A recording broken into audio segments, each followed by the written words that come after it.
Hey there, pod racing fans, Lightning Pirate here. If you've been watching the new Star Wars shows on Disney Plus, not sponsored by the way, you have probably noticed some references to some classic pod racing sprinkled here and there amidst all the fan service, which I know people are like, boo, fan service, but really the only reason I watch these shows is for the pod racing fan service. In The Mandalorian, of course, we see several appearances of Peli Motto's pit droids, and a Boba Fett cosplayer riding a modified version of one of Anakin's engines. Star Wars Visions also had an episode which ended with a banger at the Mos Espa Arena, and this week the 5th episode of the Book of Boba Fett gave the biggest nod yet to pod racing fans by revisiting, that's right, the Boonta Eve Classic.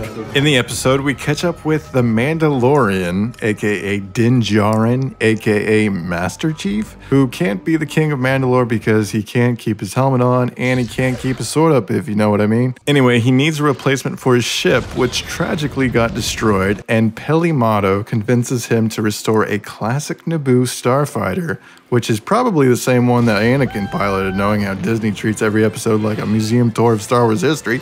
Peli's droids help out, of course, and we see that she has made yet another addition to her little droid orphanage. With the help of the droids, they get the ship restored, and the pit droids wheel out the new ride like you just unlocked a new pod in Star Wars Racer. Mando's like, shouldn't I play the tutorial first? And Peli's like, what tutorial? And he tears out of Mos Espa, and the camera whips around to reveal none other than Mushroom Mesa. No, not the Captain Toad level, the opening section of the Boonta Eve Classic. Mando's just warming up, but Peli's like, why don't you head into Beggar's Canyon and do some time trials? Now, Peli also made a reference to Beggar's Canyon in an episode of The Mandalorian, and I'm sure it's just a place that a lot of Tatooine natives would know about, but the fact that she points Mando in this direction for his test drive could hint that she has also raced through there at some point. To maintain and restore the engines she does, you gotta think that she would take them out for a spin occasionally. Peli also mentions that she's never been off-world, and since the events of the Book of Boba Fett take place around 40 years after The Phantom Menace,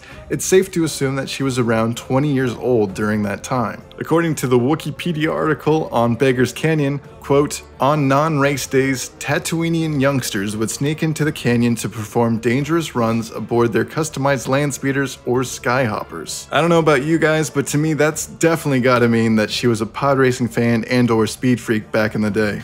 Back to the episode, Mando goes flying into Beggar's Canyon following the same route of Boonta Eve. Again, it's like poetry, so if they rhyme. However, we don't get to see the Mos Espa Arena anywhere, though it probably looks like it did in the Star Wars Visions episode. Another thing that appears in Star Wars Visions but not in this episode is Boba. But who cares? We're pod racing, baby. In a perfectly recreated shot from the pod racing sequence, Mando flies through Beggar's Canyon and by the service ramp that Anakin famously broke through, and as you can see, it's still broken. No one has bothered to repair it in the 40 years it's been since The Phantom Menace. The track sadly looks like it's been abandoned since that fateful race.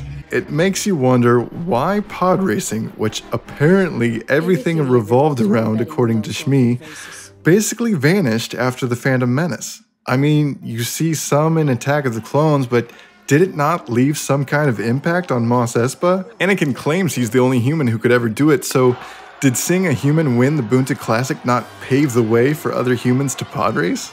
Regardless, it's pretty awesome to see Mando tear up this course in his restored N1 starfighter, and hearing a beefy engine reverberate off of the canyon walls again is just too good. If we ever get a custom pod mod going for Star Wars Racer, Mando's N1 is now an obvious candidate for that. After passing the service ramp and scaring off a womp rat, Mando bails on his new lap record attempt and rockets up into the Tatooine sky, much like Anakin did before taking the lead from Sebulba. Again, it's like poetry, so if they rhyme. Mando breaks out of the atmosphere, says hi to Little Walt Jr., and to top it all off, he tries spinning, just like Anakin did in his Naboo starfighter. Again, it's like poetry, so if they rhyme. To sum it all up, This is so wizard.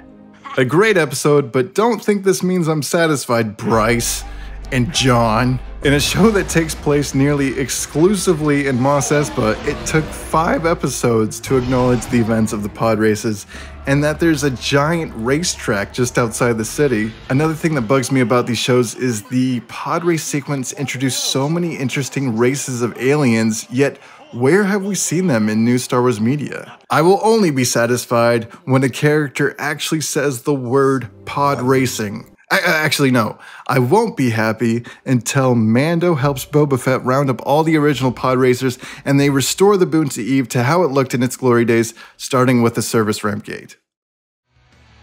So I hope you liked the video, guys. If you want to check out some top tier pod racing, we got hours of it on this channel.